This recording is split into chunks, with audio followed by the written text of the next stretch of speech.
السلام عليكم ورحمة الله وبركاته، يسعد مساكم يا حبايب ست الحبايب.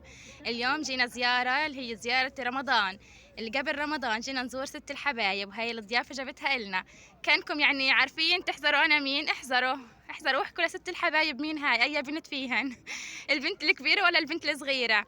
وديروا بالكم على ست الحبايب، اوعوا تنسوها من اللايكات، كتروا قد ما تقدروا لايكات بدنا نبسطها يا جماعة، بالله عليكم بدنا نبسط ست الحبايب. وهي قاعدة ست الحبايب وجينا اليوم في ضيافتها. يلا قدمي لنا يا أمي قدمي لنا هاي جامعة الحبايب، هاي كل الحبايب اليوم متجمعين عند ست الحبايب. أمان يا جماعة ما تنسولها، اوعوا تنسوها في اللايكات، كتروا لها لايكات قد ما تقدروا، حطوا لها لايكات. والله يجزيكم يا رب كل خير، يا رب الله يجزيكم يا رب كل خير، زي ما تبسط الحاجة ربنا إن شاء الله يبسطكم يا رب. والله إنها تنبسط فيكم قديش تنبسط فيكم، يعني تفرح في اللايكات اللي حطوا لها إياها. إن شاء الله يا رب نقدر إيش نبسطها ونفرحها.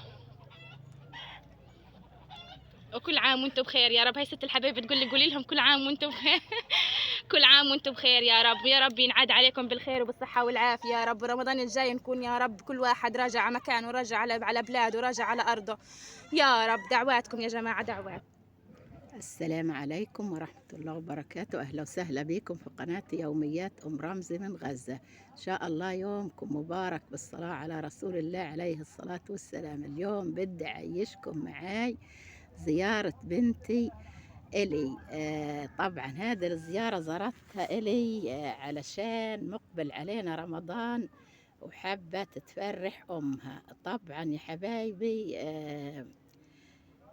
آخر الفيديو بقولكم مين هي بنتي. أنا كتير صورت معاي بنتي أم حمزة، بس بنتي أم أسيد ما صورت معاي. أكيد حتكون هي بنتي أم أسيد. إن شاء الله ربنا يخلي لكم حبايبكم، وربنا يا هيك يحفظكم، وكل عام وأنتم بألف خير. طبعا حابة تفرح أمها فزارتني. إن شاء الله ربنا يفرحها بشبابها وصغارها، وكل عام وأنتم وكل حبايبنا وأهلنا بألف خير. صلوا على رسول الله، ولا تنسوا حجتكم من كل إشي يفرح قلبها. إن شاء الله ربنا يفرحكم وتنعاد عليكم هالأيام وأنتم بألف خير وهنا وسعادة. اللهم صل على رسول الله عليه الصلاة والسلام. نكتر من الدعاء، نتمنى لكل المسلمين الخير، مش بس لأنفسنا. دايما الواحد يتمنى للمسلمين وبعدين يدعي لنفسه. إن شاء الله ربنا يتقبل منا ومنكم صالح الأعمال، اللهم أمين يا رب العالمين. هاي زي ما بتشوفوا، آه اللهم صل على رسول الله. واحنا قاعدين اجوا اهل الخير يوزعوا على المخيم طبعا لحمة. قلت لبنت ام اسيد يا بنت رزقك في رجليك، وربنا هيأ رزقك. وحبينا نعملها احنا وبنت ام اسيد، نقليها طبعا ونتعشى فيها. ان شاء الله ربنا يجبركم، ربنا يسعدكم، ربنا هيك يكرمكم. ولا تنسوا الحاجة، دايما راح أذكركم فيها من كل إشي يفرح قلبها. وهي حجتكم ركبت اللحم على الغاز، بدها تقليها علشان تعشي بنتها.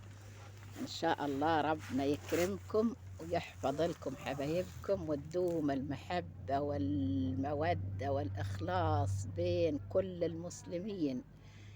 اللهم صل على رسول الله.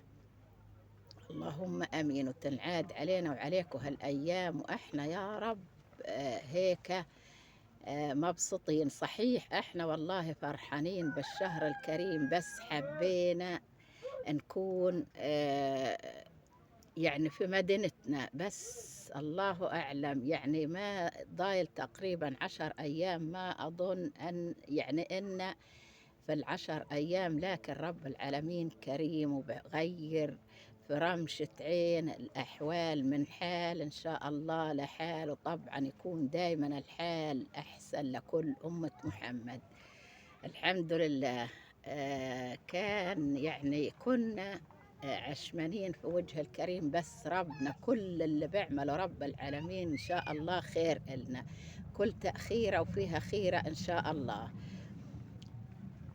فهي حجتكم لما اللحمة طبعا صارت نصته، ضفت عليها البصل علشان البصل عطولي حبايبي بستوي، يعني هيك 5 دقايق وبستوي إن شاء الله. ربنا يكرمكم. هاي الحاجة بتسوي في الأكل طبعا علشان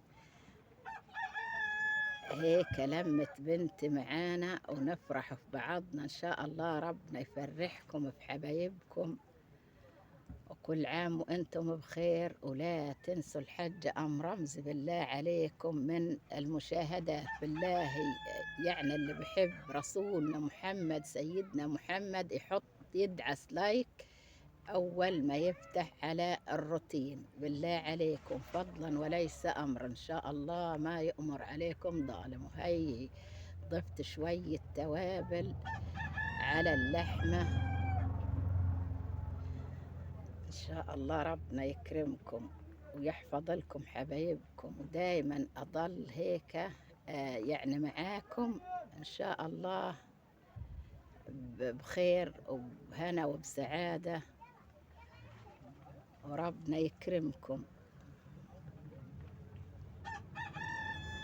طبعا يا حبايبي أكتر من مرة قلت لكم إن بنتي نازحة على شط البحر على طول. احنا في المواصي، في مواصي خان يونس، هي على الشط على طول. الشط بيخبط في خيمتهم وهيك. هي يعني عشان وهيك ربنا يجبرنا ويجبركم. ولا تنسوا بالله عليكم حجتكم من كل اشي يفرح. بارك الله فيكم، كل عام وانتم بخير.